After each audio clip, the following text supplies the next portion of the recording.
So, as promised in my earlier video about the positive and exciting potential of AI, I now present to you a view deep into the scariest darkness that lies right on the other side of this new technology. To simplify the dilemma, you can think of it like this. The advent of artificial superintelligence has the potential to create beauty in the world we are not even able to fully fathom. There are crazy positive potentials with this technology. But, as exciting as that sounds, fundamentally that also means that there is an equally extreme negative potential with the same technology. There is no way around it. There is nothing new about new technology being both potentially good and bad at the same time, however. But there is one enormous difference with AI. So let me touch on that quickly. Normally, we humans have always been able to afford if and when some new technology turned out to be damaging in some way. We simply corrected it after noticing some side effects, and then we honed in the technology over time and got to a point of optimality. However, with AI, pretty much all skeptics say that we simply cannot afford for it to go wrong, not even just in the beginning. And that comes down to the simple fact that AI is essentially a sentient, self-sustainably intelligent entity. It has the very real potential to start making decisions by itself, and at the point where it starts to do that, it will fundamentally have reached a level of intelligence that rivals humans. And there is not really anything standing in the way of it taking control of the world. That sounds like a few sci-fi movies you have probably watched, but there's a reason for the plot looking like that in those movies. It is a real risk.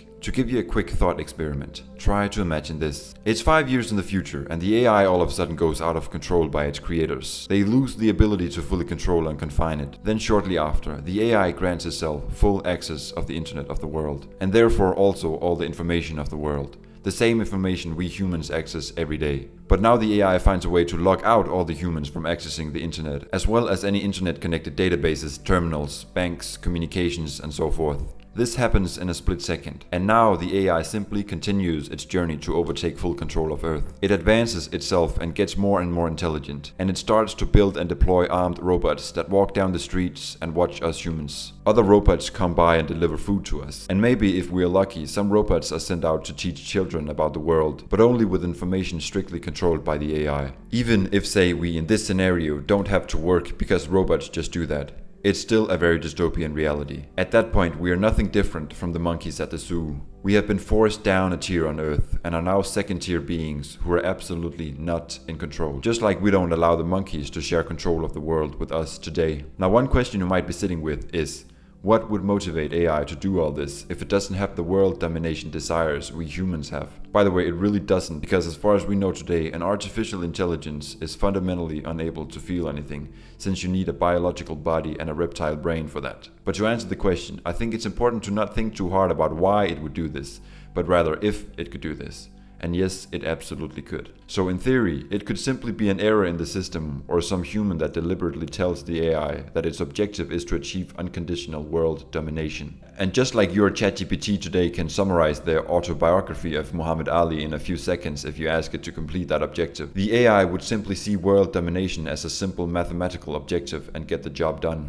So it might not even be with evil intent that such a dystopian reality could unfold. How crazy is that? On a side note, another more toned down version of this is what is described as a technocracy. In a world run by technocracy, the AI would be used to make all the important decisions in society. Humans would again be relegated to a secondary role, as AI would be the ones who actually ran the world. This could lead to a loss of human control over our own destiny. The destiny might be good and balanced, but the fact that we are not in control anymore is scary enough that I think most people would dislike this reality a lot. Now that sums up dystopian example number 1, but I got more where that one came from. Let me pull a few more out my sleeve. Strap in for example 2. There is something about freedom that resonates deeply with us humans. You can probably agree yourself. And because of that, this next example is a bit of an ambivalent one. It's about a world in which absolute mass surveillance is established. This surveillance is of course optimized and perfected by AI, essentially creating a reality where a human can do no thing without the AI overlords knowing about it. That means either a good, a bad, or a neutral thing. Every single thing is being surveilled, maybe except for your thoughts. But who knows, maybe those will be monitored too. Now the reason why this is ambivalent is that this would also mean that crime could potentially be reduced to almost zero on a global scale. Because any preparation or even slight change in behavior is signaling a probable danger,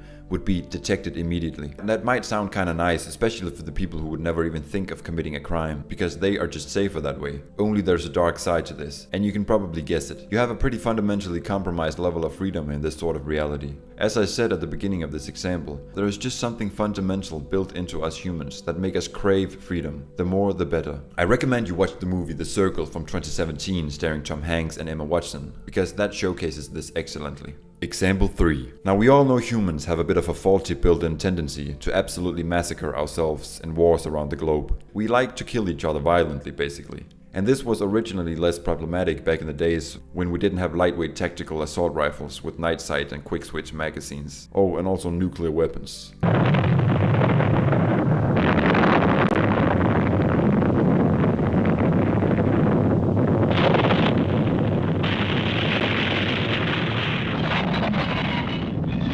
But we instead had a sword and a wooden shield. That limited deaths a bit since the weapons were less advanced. And now the word weapon is important here. Let me tell you why. Humans haven't really evolved in the last couple of thousand years, but the weapons have. Now, as I said, the existence of assault rifles and nuclear bombs is pretty bad already, but we are already seeing a pretty alarming rise in the existence of AI-driven warfare machines, like autonomous killer drones and such. Imagine this trend continues over the next 10 years, and the technology advances exponentially. We might have weapons that are so capable and versatile that you can put a name of any person into a computer, and no matter where on Earth that person is, he will be dead in a matter of minutes. This might be driven again by AI drones floating high above the clouds with ultra-precision autonomous projectiles that will fly down, locate and perfectly hit and assassinate the target it was instructed to kill every single time. Just for giggles, let's say it has a fail rate of 0.1%, just for the hell of it. Doesn't matter, it's over. And of course you could scale this up and deploy much larger scale weapons that could target and kill tens of thousands of people in minutes using the same technology. Now you might again be sitting there thinking, why would the AI do this to us? But let me remind you how we humans already love killing each other ourselves. We don't need the AI to be evil.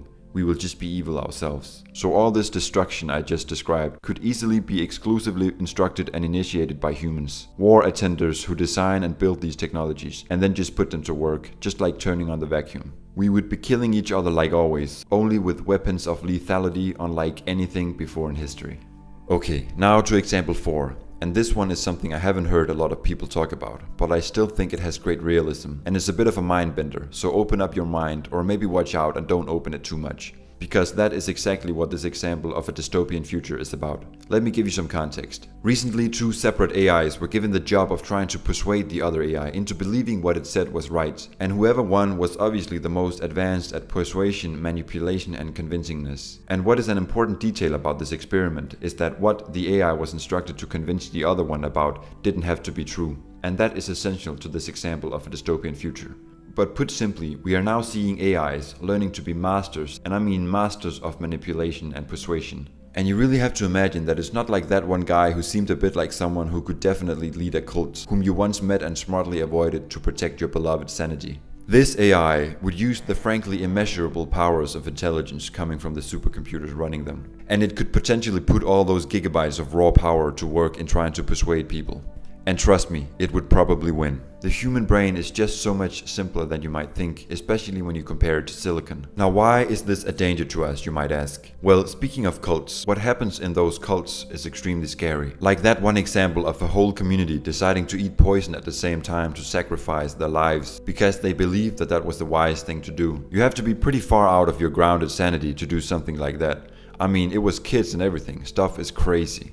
But that is what a cult can do to you, because what happens is that there's a certain idea or reality that gets preached by the leader of the cult.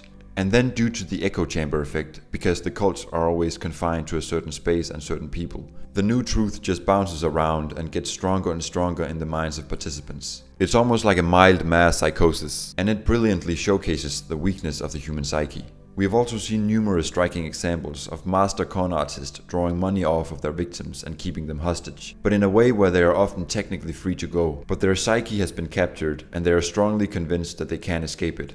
And all this is happening from just the power of often one single human being. So imagine if the AI did it. Imagine if the AI, again either accidentally or instructed, doesn't matter, happen to attain the objective to convince people of a certain ideology. And let's, for the sake of this example, say that that ideology was pretty bad, just so we stay in the dystopian corner of this discussion. That could really turn dark. We all currently have smartphones and AI-driven social media algorithms closely connected to our minds today. And in a sense, we are already seeing countless microcults all over the internet.